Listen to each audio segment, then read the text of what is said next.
Hello' guys, আজি এটা নতুন ভিডিঅ'লৈ আপোনালোকক স্বাগতম জনাইছোঁ।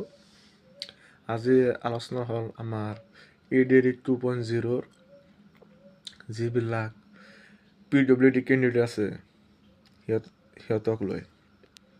আপোনালোকে টেনশ্যন কৰিব নালাগে, যিহেতু CM ছাৰে কৈছে 18 তাৰিখৰ ফেচবুক লাইভৰ যোগেদি যে যিবিলাক PWD কেণ্ডিডেটছ ৰিজেক্ট কৰিছে GMCয়ে সিহঁতক পুনৰাই ৰিমেডিকেল কৰাৰ একটা সুযোগ দিব। তো আপোনালোকে ইমান টেনশ্যন ল'ব নালাগে,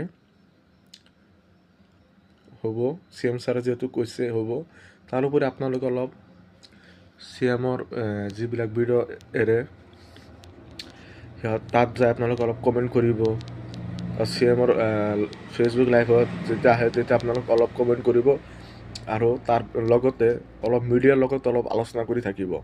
আৰু CM ছাৰে যিহেতু একমাহ আগত কৈছিল, পাহৰি যাব পাৰে কথাটো। আপোনালোকে মিডিয়াৰ থ্ৰুদি অলপ কথাটো মনত পেলাই দিলে অলপ ভাল হ'ব। তো আজি এইখিনি, একো টেনশ্যন ল'ব নাই, টাইম আহিব।